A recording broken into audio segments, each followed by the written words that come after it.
Well, it's been a roundabout journey, I think, for all of us. We all came from different backgrounds. We all came from different places. I think Maria knows my story probably more than most, but I grew up in the Marine Corps. But we have firefighters here that came to the academy. We've got guys that came here on football scholarships, professional football players, other police officers. So this is the best shooter you're ever going to see. But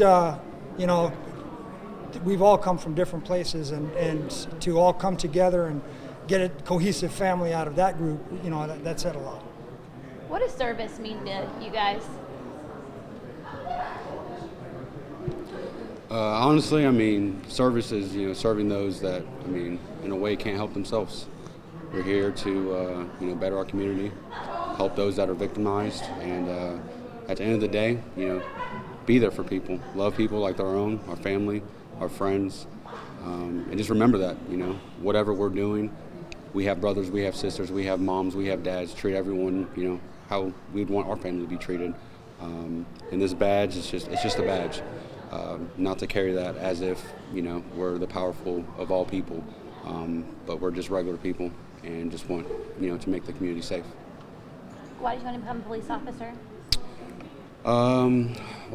Personally, I've seen the other side of the spectrum. Don't need to get in depth, but not the best upbringing. I've seen the other side of the spectrum, and I want to be on the positive side and, help those that, I've encountered before, and just be that factor that, came from where I did and made it to where I am. And, like you said, played college football, but, at the end of the day, getting from the bottom, trying to get to the top and make a difference. Well, in terms of the question of service in the community, or the reason why I wanted to be a police officer was actually for arson. So I do love justice. I've always been a person who cares about justice and want things to be done correctly and orderly. And also I've been a part of the Columbus Division of Fire for 7 years. So I definitely wanted to take it to a different level to give people justice with investigations or arson. And I'm just happy to be here with all these individuals who've helped me along the journey. I'm just blessed to be here. Yeah, absolutely. Wanted to be a police officer as well, just to serve an organization higher than yourself, and I think that's important when you're talking about service and our backgrounds in general. Whether it's a team or the fire department or coming from a military background or another police department, I think serving another entity higher than yourself is a really noble profession. Service to me means wearing whatever hat the community needs from you at that time. That could be anywhere from conflict resolution to the guardian of the community, but it's ultimately just being willing to put on that uniform and do whatever the community needs from you. And I wanted to be a police officer because I believe in the system. Obviously our system is flawed, but it takes individuals like us who believe in and support that system, and we want to fight to make it better, and we want to work together as a team in order to accomplish that goal. For myself, service, doing things for my own personal gain. I never got anything out of that. I was all about helping people, and I feel like I can really make a difference. My upbringing, as Officer Gelati said, wasn't the best in the environment I grew up in, and I feel like that I can really relate to the people in the inner city, but not just inner city because that's where I'm from, but I've traveled the world and I've got a chance to be around different cultures. And I think that really will prepare me for my time out there in Columbus. Service means more than just what you want. We're here to serve something bigger than ourselves. City of Columbus, after we got back from Iraq, was so gracious to everyone. And if you don't remember that homecoming that we got, I never forgot that. Never forgot that at all. And for me personally, some of my guys, they were in the pipeline to be police officers. They're never going to get that chance, but I can for them. What is being in the military, what does that bring for you to becoming a police officer and advancing there? Well, this is a quasi-military organization, and so there are a lot of carryover. And I think from all of our perspective, we all generated something different at the academy. In the military, sometimes things are way strict. Here, you have a nice mix. And so it was an easier transition for some. For me, I thought it was a fairly easy transition. But sometimes I had this guy here to be able to tell me, hey, maybe you let me take the reins on that and you pull back a little bit. And, you know, I had this guy here that, hey, you know what, I got your back. You know, you just sit back, I'll take this one. You know, and I think that dynamic played on for the entire time we were here. Officer Allen, you mentioned essentially diversity. This is becoming a more and more diverse city day by day. Yes, sir. With ethnicities and cultures and stuff. How do you plan on dealing with that, and what has this class and this training brought to you to be able to deal with it? First and foremost, I plan on dealing with it just by being myself. Smiling at people, treating people like humans, because that's what we all are. It doesn't matter where we come from, it doesn't matter what country or anything. You know, if you smile, someone will smile back. And I just plan on attacking it that way. As a class, we've all been through different walks in life, but we all found a way to get along and get through this process together. And we're going to take those experiences that we learned here, take them out there on the street. Many of your superiors have mentioned that this class is so tight-knit, and it's very evident by this interview that that is the case. Why do you think that is?